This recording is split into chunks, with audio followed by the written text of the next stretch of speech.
Welcome to Commander Tilt. My name is Clark. Just a little bit about my channel. I do custom Commander gameplay videos, but this series is about Tilt, the new format that they proposed on a Reddit feed. And I'm almost done with this, and I don't know if I'm going to be playing very many more Tilt games. I busted out all my decks the other day and played with some friends, and it was fun, but it kind of gets old after a little while, you know, because you only have so many cards that you can pull from. It's not like Commander, where when you're playing Commander, you never even know what card you're going to pull. This is such a small format as far as just, there's only, I guess, a maximum of about 15 cards you can pick from. So if you play the same games over and over again with the same decks, you kind of basically see the same gameplay every time. Okay, so this is the semifinals. Whichever deck makes it through this round will go to the finals.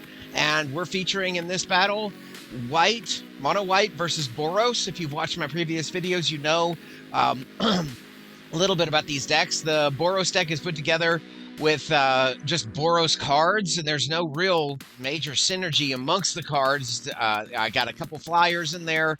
I have some first strike and some very early drops, and it's not a bad deck. I mean, it's made it to the semifinals.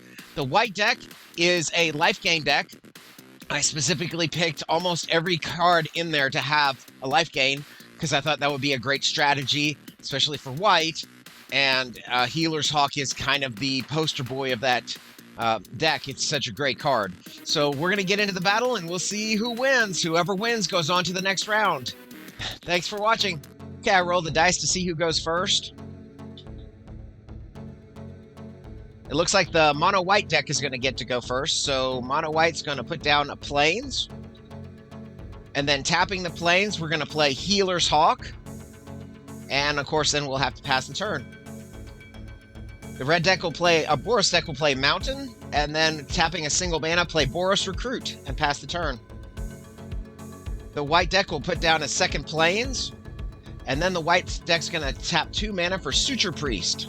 Moving to combat, we'll swing with the Healer's Hawk. That's a 2-point life swing, and we'll pass the turn. Boros will untap.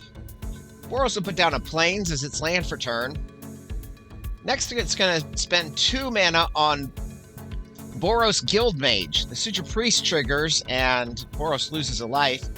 Moving to combat, Boros will swing with the Boros Recruit. White doesn't want to lose its Suture Priest, so it takes the damage. Boros passes the turn. White will untap. White will put down a Plains as its land for turn. Next, we're going to tap 2 mana for the Sungrace Pegasus. It's a flying 1/2 with lifelink. That gains us a life from the Suture Priest trigger. Then moving to combat, we'll swing with the Healer's Hawk, another 2-point swing, and white will pass the turn. Boros will untap. Boros will put down a Mountain for its land for turn. And then we're going to tap all 3 mana for Iroa's Champion, a 2/2 with double strike. The Suture Priest triggers, and Boros will lose a life. We only attack with the Boros Guildmage, and white chooses to take the damage. White will untap. White will take its draw, and then we're going to tap all 4 mana for Seraph of the Dawn. Notice we missed our land drop there. Suture Priest gains us a life, and then move into combat. We'll swing with our 2 creatures. They do 2 points of damage, and we gain 2 life. Boros will untap. Boros will put down a Plains, and then we're going to tap 2 mana for Relentless Raptor. That loses a life from the Suture Priest trigger. Then we spend the mana on Boros Guildmage to make the Relentless Raptor have haste, and we'll swing with every creature. The Relentless Raptor has Vigilance, so it doesn't tap. White will choose to block just the Boros Guildmage with the 2/4 Angel. So then we'll take the damage, and right here I remember as I'm editing that Iroa's Champion has double strike, so the white life should be 5. But as you'll see in this next round, white will untap, and then white has lethal with the amount of flyers it has on the board. White will put down a Plains, and then we'll tap a single mana for Arrestor's Zeal, pumping up the Angel to a 4/6 creature. And then just as overkill, we'll swing both of the flying 1/1 creatures. I'm sorry, one's a 1/2, and the 4/6 angel. The final life there should be -3 to white's having 11. So, but either way, white wins the first battle. Okay, the second game, Boros will play first, and Boros puts down a plains and then taps the plains for a Boros recruit and passes the turn. White will put down a healer's hawk and pass the turn. Boros will put down a mountain. We got both our colors online. Moving to combat, we'll swing with the 1/1 first striker and then spend 2 mana on Martial Glory, pumping it to a 4/4 first striker and doing 6 damage. Boros will pass the turn. White will untap. White will put down a plains as his land for turn.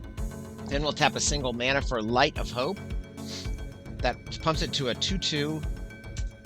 Moving to combat, we'll swing with the Healer's Hawk, and then we'll spend a single mana for Arrestor's Zeal, pumping the Healer's Hawk to a 4/4. So the total life swing there is 4 down for Boros, 4 gained for white, for a total of 8 life swing. That's pretty good. Boros will untap. Boros will put down a mountain, and then Boros will spend 2 mana on Relentless Raptor. We'll swing with the Boros recruit for 1 damage and pass the turn. White will untap. White will put down its 3rd plains, and then tapping a single mana, we'll put down Gird for battle, and we'll put a 1/1 counter on the Healer's Hawk. Moving to combat, we'll swing with the Flyer, and that's a 6-point life swing. Boros will untap. Boros will put down a plains, and realizing things are dire with a 3/3 flyer, we'll attack with every creature and then tap 4 mana for War Flare, giving every creature +2/+1, but that's still only 7 damage. White can't block, but white can spend a single mana for Pollen Remedy and kick it by sacrificing a land, and we prevent 6 damage of the 7 coming through. And I go to take the life off, and I make a mistake and accidentally don't take one of I take an extra one off, but that's okay. So the life total should be 11 there. White will untap, and then not even putting a land down or anything, we'll just go ahead and move to the combat step and swing with our 3/3 lifelinker, and that is lethal for Boros. White wins this battle, and white is the first deck to move on to the final round.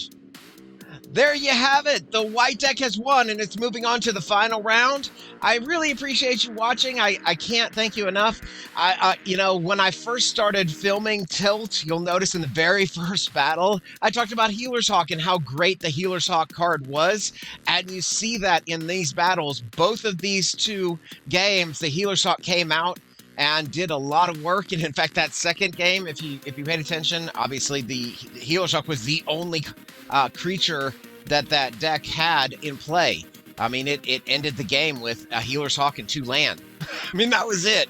So pretty amazing card and a pretty amazing battle.